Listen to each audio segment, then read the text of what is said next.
Hey guys, welcome back to my YouTube channel. ತುಂಬಾ ಟೇಸ್ಟಿಯಾಗಿ egg gravy ಮಾಡಬೇಕಂದ್ರೆ ಈ ಥರ ಟ್ರೈ ಮಾಡಿ. ತುಂಬಾ ಟೇಸ್ಟಿಯಾಗಿ ಬರುತ್ತೆ. ಇದಕ್ಕೆ ಹಾಕಿರೋವಂಥ ಮಸಾಲ ಫ್ಲೇವರು ಅಷ್ಟೇ ತುಂಬಾ ಟೇಸ್ಟಿಯಾಗಿದೆ. ತಡ ಮಾಡದೆ ಹೇಗೆ ಮಾಡೋದು ಅಂತ ನೋಡ್ಕೊಂಡು ಬರೋಣ ಬನ್ನಿ.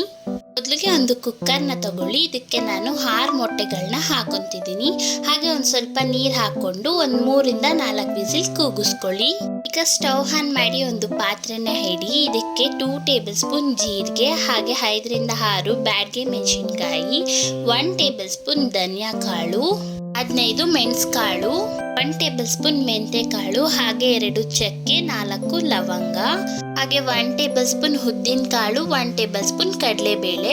ಇವೆರಡು ಬೇಡ ಅಂದರೆ ಸ್ಕಿಪ್ ಮಾಡ್ಕೊಬೋದು. ಈಗ ಇದನ್ನು ಸಣ್ಣ ಹುರಿಯಲ್ಲೇನೆ ಫ್ರೈ ಮಾಡ್ಕೊಳ್ಳಿ. ಒಂದು 2 ಮಿನಿಟ್ಸ್ ಫ್ರೈ ಮಾಡ್ಕೊಳ್ಳಿ. ನೋಡಿ, 2 ಮಿನಿಟ್ಸ್ ಆದಮೇಲೆ ಇದು ಚೆನ್ನಾಗಿ ಫ್ರೈ ಆಗಿದೆ.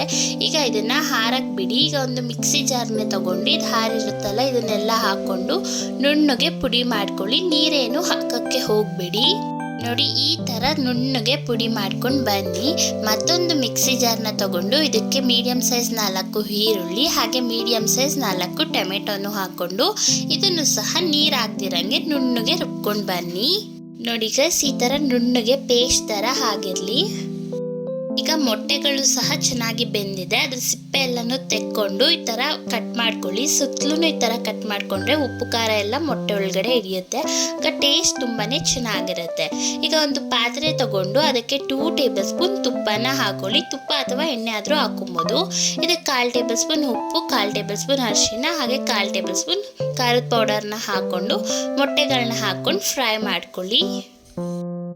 ಬೇಕಿದ್ರೆ ಮೊಟ್ಟೆಗಳನ್ನ ಈ ಥರ ಫ್ರೈ ಮಾಡ್ಕೊಬೋದು, ಇಲ್ಲ ಅಂದರೆ ಹಾಗೆ ಡೈರೆಕ್ಟ್ ಆಗೂ ಹಾಕೊಬೋದು. ಟೇಸ್ಟ್ ತುಂಬ ಚೆನ್ನಾಗಿರುತ್ತೆ. ಈಗ ಒಂದು ಪಾತ್ರೆ ತಗೊಂಡು ಅದಕ್ಕೆ 5 ಟೇಬಲ್ ಸ್ಪೂನ್ ಆಯಿಲ್, ಹಾಗೆ 2 ಟೇಬಲ್ ಸ್ಪೂನ್ ತುಪ್ಪ ಹಾಕೊಳ್ಳಿ. ತುಪ್ಪ ಇಲ್ಲ ಅಂದರೆ ಸ್ಕಿಪ್ ಮಾಡ್ಕೊಬೋದು.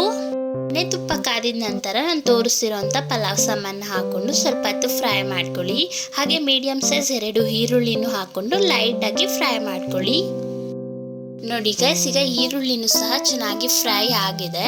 ಈಗ 1 ಟೇಬಲ್ ಸ್ಪೂನ್ ಶುಂಠಿ ಬೆಳ್ಳುಳ್ಳಿ ಪೇಸ್ಟನ್ನು ಹಾಕ್ಕೊಂಡು 1 ನಿಮಿಷ ಫ್ರೈ ಮಾಡ್ಕೊಳ್ಳಿ.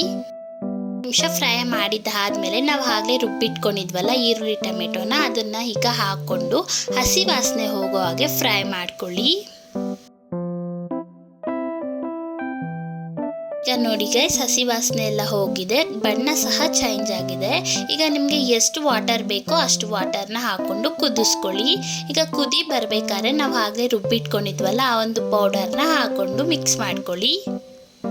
ನಾವು ಕಡಲೆಬೇಳೆ ಉದ್ದಿನ ಬೇಳೆ ಹಾಕಿರೋದ್ರಿಂದ ಮಿಕ್ಸ್ ಮಾಡಬೇಕಾದ್ರೆ ಗ್ರೇವಿ ಗಟ್ಟಿಗಾಗುತ್ತೆ. ಆಗ್ಲೂ ಬೇಕಾದ್ರೆ ವಾಟರನ್ನು ಸೇರಿಸ್ಕೊಬೋದು. ಈಗ ವಾಟರ್ ಎಲ್ಲ ಸೇರಿಸ್ಕೊಂಡಿದ್ದಾದ್ಮೇಲೆ ರುಚಿಗೆ ತಕ್ಕಷ್ಟು ಉಪ್ಪನ್ನು ಹಾಕ್ಕೊಂಡು ಇನ್ನೂ ಸ್ವಲ್ಪ ಕುದಿಯಕ್ಕೆ ಬಿಡಿ. ಈಗ ನೋಡಿ, ಈ ಥರ ಕುದೀತಾ ಇರಬೇಕು. ಈಗ ನಾವು ಆಗಲೇ ಫ್ರೈ ಮಾಡಿಟ್ಕೊಂಡಿದ್ವಲ್ಲ ಆ ಒಂದು ಮೊಟ್ಟೆಗಳನ್ನೆಲ್ಲನೂ ಹಾಕೊಳ್ಳಿ. ಈಗ ನಿಧಾನಕ್ಕೆ ಎಲ್ಲವನ್ನು ಮಿಕ್ಸ್ ಮಾಡಿಕೊಂಡ್ರೆ ಫುಲ್ ಟೇಸ್ಟಿಯಾದ ಎಗ್ ಗ್ರೇವಿ ಮಸಾಲ ರೆಡಿ. ತುಂಬಾ ಈಸಿಯಾಗಿ ಮಾಡ್ಬೋದು. ಮಾಡಿ ಹೇಗಿತ್ತು ಅಂತ ಕಮೆಂಟಲ್ಲಿ ತಿಳಿಸಿ.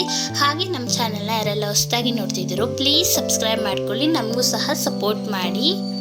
ಓಕೆ ಗಾಯ್ಸ್, ಈ ಒಂದು ಟೇಸ್ಟಿ ಎಗ್ ಗ್ರೇವಿ ಇಷ್ಟ ಆಗಿದ್ರೆ ಪ್ಲೀಸ್ ಈ ಒಂದು ವಿಡಿಯೋಗೆ ಲೈಕ್ ಮಾಡಿ. ಹಾಗೆ ನಮ್ಮ ಚಾನೆಲ್ನ ಪ್ಲೀಸ್ ಸಬ್ಸ್ಕ್ರೈಬ್ ಮಾಡ್ಕೊಳೋದು ಮರ್ತೋಬೇಡಿ. Thank you for watching.